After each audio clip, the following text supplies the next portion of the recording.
Hey, my little sinners and saints. Today we're going to start the 27 Club. Um, Overlook what I got on with my bean soup. I'm going to go try to get some more sun. Um, but it's a new thing that I'm trying to do to feel like in between big cases. That way I'm not having to do the big cases all the time and do a lot of research while I'm going to school. But so here we go.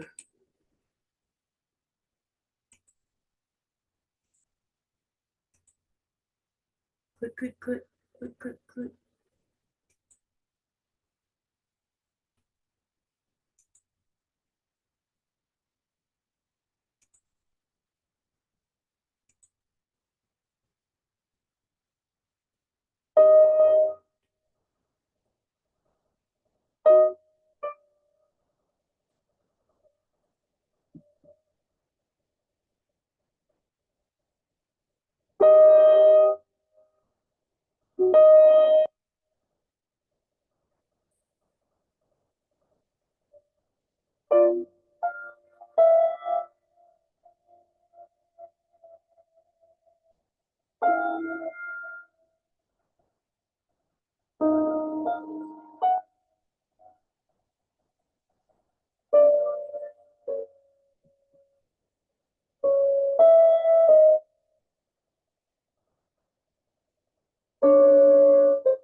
Okay. Today we're doing Kurt Cobain. Let me give you a little back history on the 27 Club.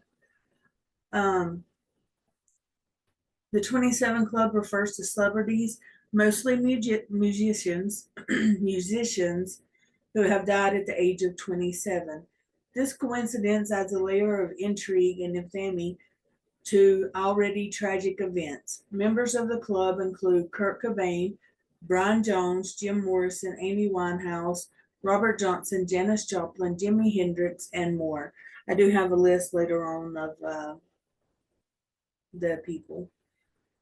So that's a little bit on the 27 Club. I actually already recorded this and I didn't feel that I give it my best. So I re recorded it. And then, of course, when I did, I jumped down the rabbit hole because it was Bugs Bunny and I had to chase him. Anyway, so I've watched Soaked in Bleach before.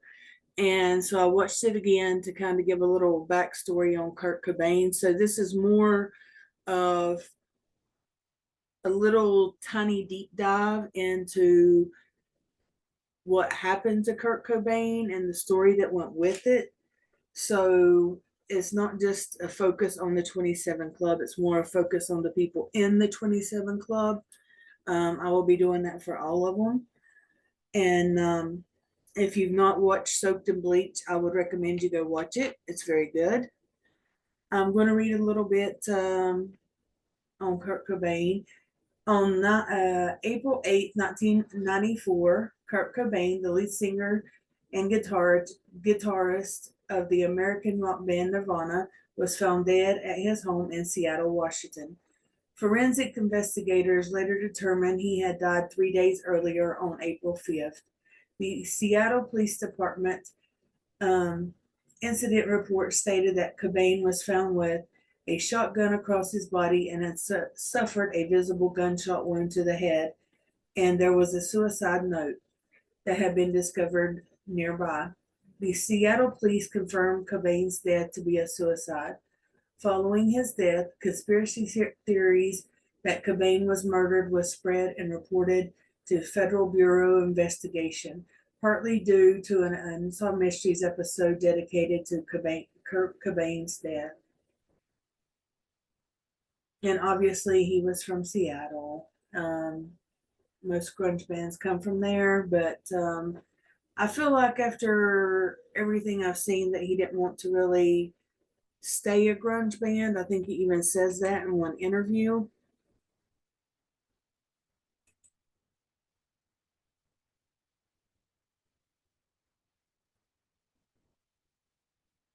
And that's soaked in bleach.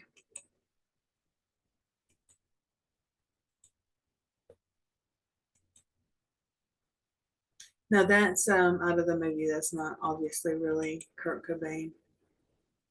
Look at those eyes. That's out of the movie. Now that's Frances being grown up. That's his daughter. I think she has Courtney Love's face shape and his face. That's Frances Bean. That's Kurt Cobain and some haggard woman.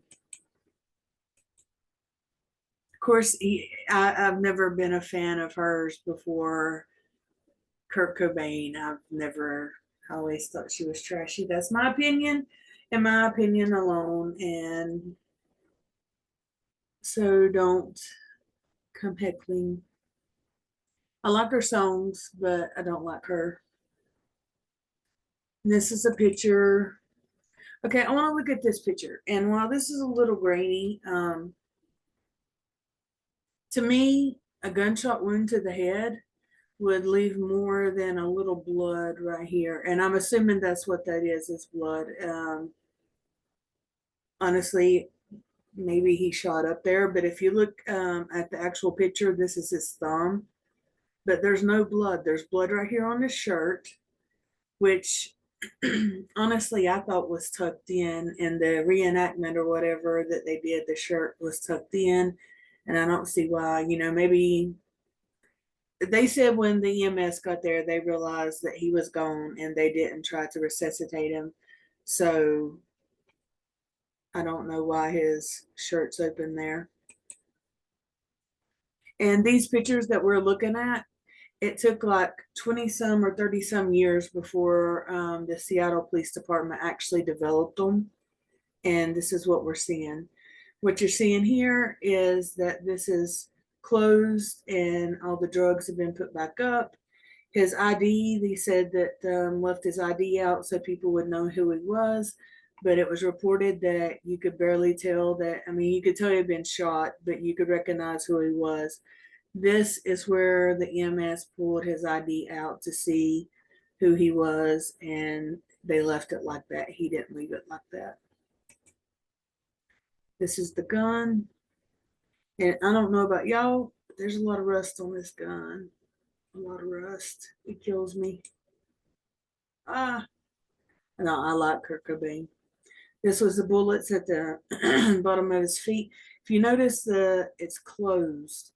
Now, this could just be me, but unless it's pistol bullets, I'm closing that box back up. And sometimes the pistol bullets, you'll push them back in.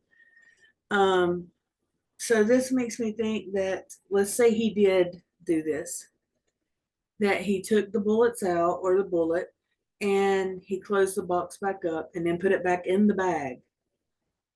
This is a lot of neatness, and I don't know, I really didn't look into it if he was like had OCD about stuff or neat. Being a heroin addict, I don't know. That this seems odd to me.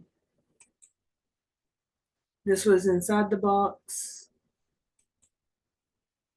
This is the unaliving letter with a pin stuck through it. Holy crap. This is the unaliving letter, and we'll get to this part right here later. Actually, let's go ahead and cover it. This right here talks about his van. This could be took as a suicide note, and there's nothing in this that mentions him taking his life. This has been proven that this right here, that a bag that Courtney Love had left at Rosemary, their attorney's house, had where she or someone was practicing writing the letters. Someone was. And all the letters that were practice written fit exactly onto here. It sounds like I'm not getting sun today. Maybe there's something's going on. And this was from the movie, but I wanted to put some of this stuff in here so give you a general idea, you know. And this is the paparazzi sneaking through the bushes.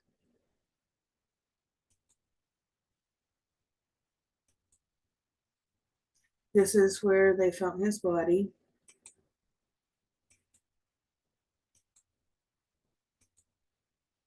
This is Rosemary.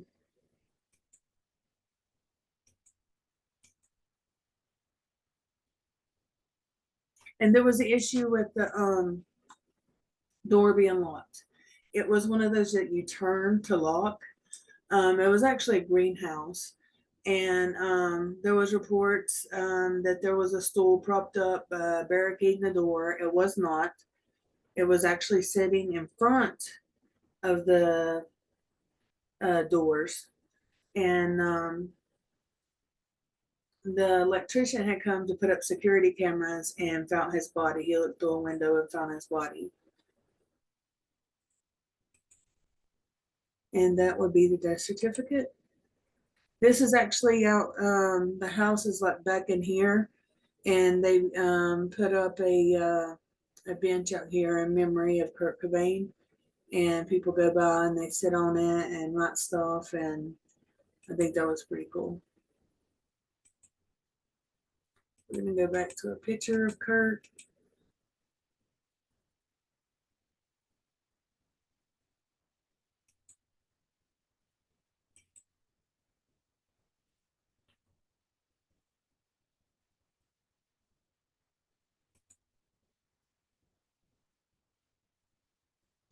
And then finally, the FBI had released information on his death because so many people had, like, you know, wanted to know what was really going on. There was a lot of, and a conspiracy, just so you know, is when two or more individuals get together and plan a crime. It doesn't mean there's UFOs or there's underground bunkers. I mean, that's what it means too, but still, it also means this. So I think that anymore the word conspiracy is just used to describe so-called crazy people that believe in unrealistic things.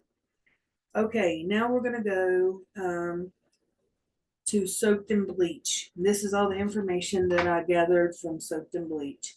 The electrician, like I said, found him. The suicide note was found. Courtney hired, that was her downfall. Her downfall was she hired this PI. Courtney hired PI Tom Grant, missing persons. That's what she hired him for. He said that, quote, there was red flags started popping up immediately, so I began recording every conversation I had with Courtney the entire period I worked for her, unquote. Courtney was in England on tour with the band Hole, her band, when the body was discovered. Um, the estate was worth millions that she inherited. Nothing in the medical report could, nothing in the medical report that could not be replicated by a murder. 3 times a lethal dose of heroin. We're going to get into that. Thursday, April 7, 1994, one day before. The audio recordings are with Dylan Carlson. That's one of his friends, and he was always the one that talked to Courtney when the PI needed to talk to her. And so come to find out, he's shady as shit too. So alleged, my theory. The recording of Courtney says there was a white envelope up under the pillows because she found it. PI said no, we looked. He called her in a lie. Sunday, April 3rd, 1994, 5 days before LA She was in LA, met Courtney at the Pennsylvania hotel. That was their first meeting. He was shot with a 20 gauge long barrel shotgun. The suicide note had Boda, which everybody's like, who is this? Who is this? It was actually a childhood imaginary friend of his. The credit card that she reported stolen was not stolen. She called and canceled it with the company. She just didn't want him to have any funds. Kurt, by Courtney's account, escaped from rehab and bought a shotgun. And she felt something bad was happening. She constantly talked about suicide and all this stuff every time she met with the PI. This is the PI's account, by the way. She lied on the phone about why she wanted to hire the PI. Things just didn't add up. This is Aberdeen, Washington, Monday, April 4th, 1994, 4 days before. Courtney said he bought 2 plane tickets. Um, when I watched this movie, she's saying, "Oh, I think he's having an affair with this girl that's in his band or something, or a band, or he's taking somebody with him." I think he was going to take his daughter with him. I think that's why I bought 2 plane tickets.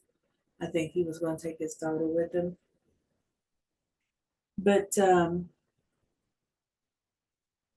there was a subject of divorce that came up almost every time that the PI and Courtney talked.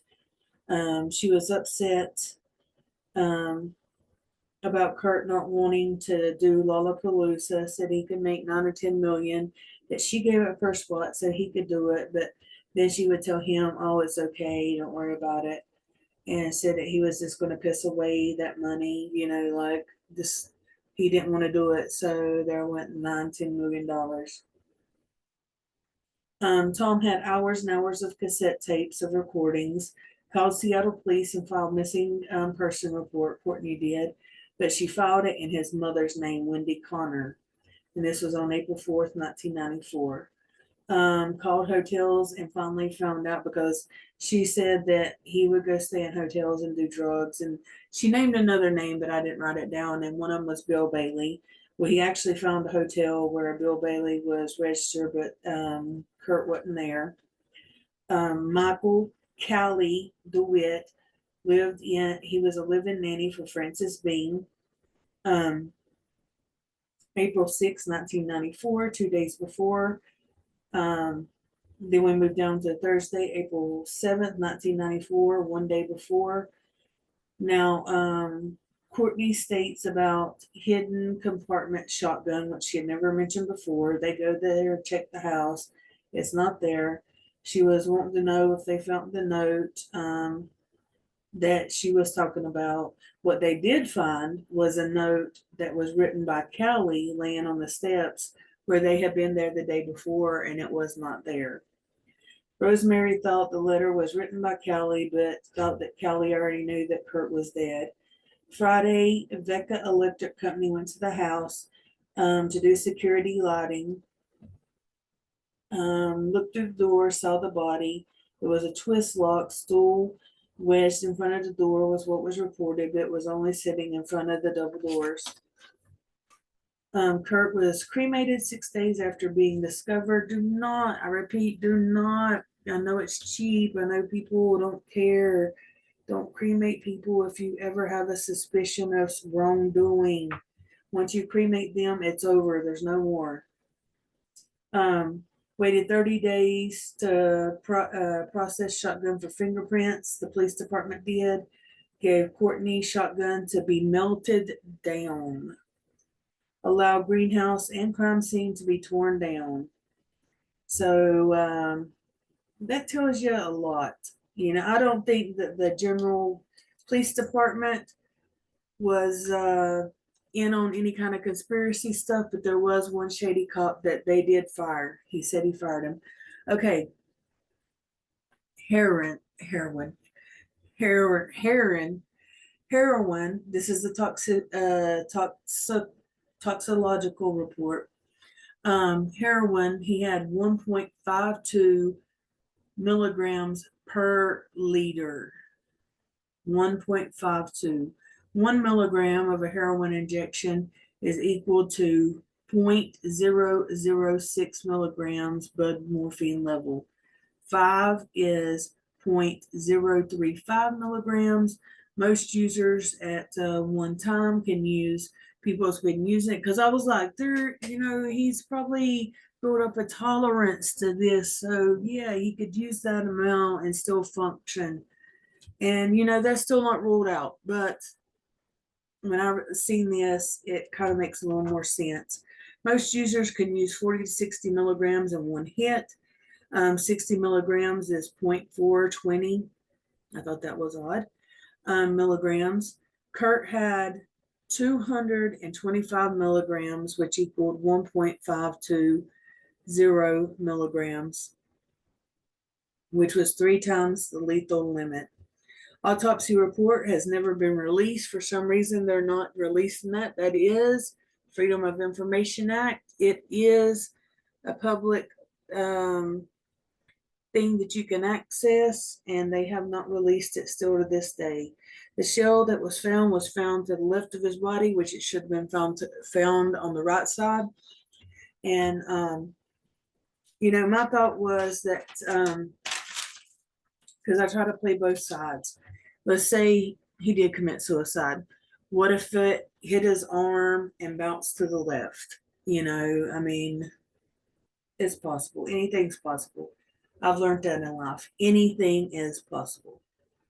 But it is odd that it was that far left. But it would also, if it hit his arm, that was close. So with that impact of it getting ejected, it could have made it go that far. But it should have been on his right side. Kurt made a phone call to Rosemary to see if he could get Courtney taken out of the wheel. Call from Munich, Germany on March 1st, 1994. Rosemary said that the suicide note was fake. Dylan, ? And I put that because he's questionable. The PI went to Courtney's house and wanted to talk to Dylan or Callie, and she couldn't figure out where Callie was. He was in rehab, then he was having with friends in another state, and all this stuff. And so she said that she could get Dylan over there. Well, he went to wait for Dylan to arrive, and then he asked the butler, hey, has Dylan showed up? And he's like, yeah, he's upstairs with Courtney. So Dylan comes downstairs high as hell. And so he had shot up before the interview. So he was useless. And you can interpret that how you want, but we're not stupid. We're not stupid over here on the dark side. We have cookies and shit. Courtney paid for Dylan's rent for many years, and now that Kurt was gone, she was his drug dealer, allegedly. Dylan Carson is the one that bought the shotgun. He said he bought it for Kurt. They went and bought the shotgun. So this is my, I don't know what you call it, my little thing on Kurt Cobain. Next, we'll either do Jimi Hendrix or we'll do Amy Winehouse. We recently, sorry. But there is people that's in the 27 Club that I've never heard of. So we will be covering those. This is kind of a little filler in between the big ones. And as always, I hope you enjoyed this and thank you for joining me. And I will see you later. Bye.